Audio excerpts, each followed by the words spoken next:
balıkçı balık tutuyotib bir olmos topyapti. Olmosni ko'tarib zargar do'koniga ketdi. Zargar uni sinchiklab tekshirib aytdiki, "Men do'konimdagi jamiki boyligimni to'laganimda ham buni narxini to'lolmayman. Shuning uchun buni odil podshoh oldiga olib boring" deb maslahat beribdi. Balıkçı olmosni ko'tarib odil podshoh oldiga ketdi.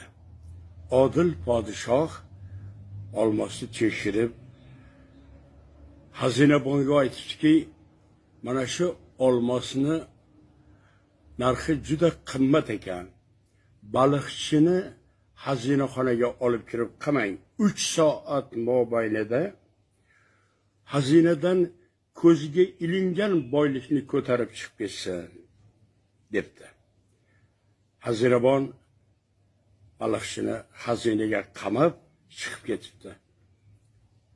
Endi balıkçı birinchi marotaba bu boyliklarni ko'rishi, oltinlar, zarlar, kumushlar og'zi ochilib, "Ey Xudo, menga ham mana shunday boyliklar ato etar ekansan-ku, ani endi imorat ustiga imorat solaman.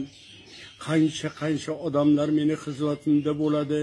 Endi yeganim oldinda, yemaganim ketimda, yayrab qolgan umrimni rohat, farog'atda o'tkazaman. Ey yaratgan egam, boringga shukr" deb tillani ustida yaslanib yotibdi-da, ko'zi uyquga ketibdi. Bir payt xazinabon kirib, "To'roningdan 3 soat vaqt bo'ldi" debdi. G'aflat ichida uxlab qolibman. Uzr, bir siqim tilla olay-yu, bir dona ham olmaysan deb xazinaxonadan haydab chiqarib yuboribdi. Ana endi kim aybdor? Endi buni fikr bilan mushohada qiladigan bo'lsak, balıkçı siz va biz, odil podshoh bu yaratgan egan. Xazinaxona mana shu biz yashayotgan foni dunyo.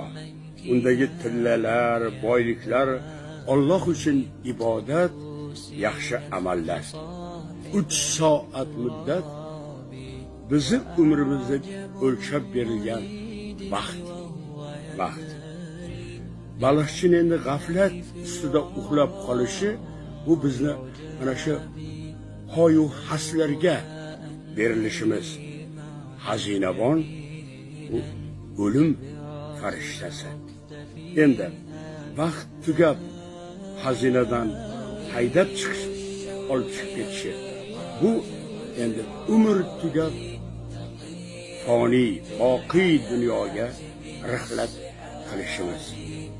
Endi bir hovuch tilla olay deb yalib yolvorishimiz, xazinabon shu o'lim farishtasi kelganda bandani sajda qilishga, toat, ibodat qilishga o'lim farishtasiga yalinishimizdir.